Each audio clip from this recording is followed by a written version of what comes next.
Dev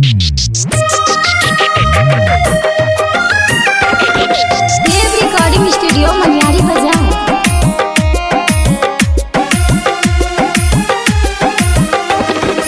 music by Raju बाबू। तू ही दिलवा में बारू ये सजनिया, राज हमरे हाथ पीहा तू बनिया। तू ही दिलवा में बारू ये सजनिया, राज हमरे हाथ पीहा तू बनिया। तोहर साथ ये रानी हम जिंदगी गुजारब। चंद की अंजुरिया में पिया निहारब, सोलह सिंगार कके सनुर सवारब। चंद की अंजुरिया में पिया निहारब, सोलह सिंगार कके सनुर सवारब।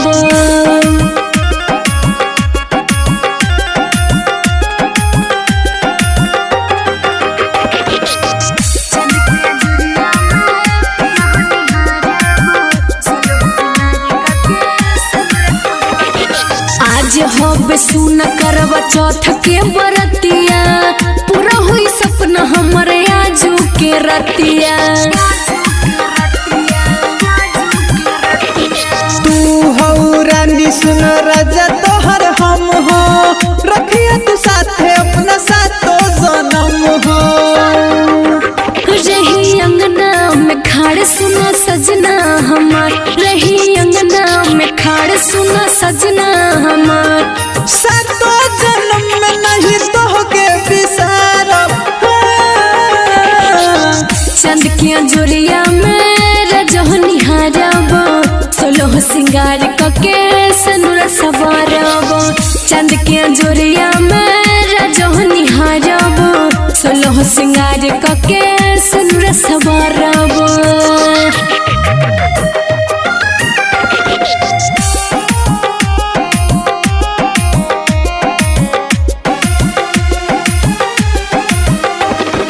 म्यूजिक बाय राजू बाबू।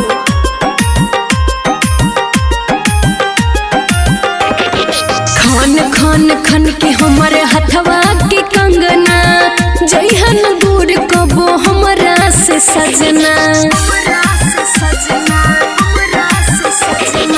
अखिया के कजरा बनी तोहरे हमरा हम, दिलवा के बात रानी तोहरे से कहब। सुन लाया छलाल दिल में उठे सवाल, सुन लाया छलाल दिल में उठे सवाल। कहे लालू सजनी से तोहके पुकारब। ए हो जान चंद के जुरिया में पिया निहारब, सोलह सिंगार कके सनुर सवारब। चंद के जुरिया में रजह निहारब, सोलह सिंगार कके सनुर सवारब। देव रिकॉर्डिंग स्टूडियो मनियारी बाजार।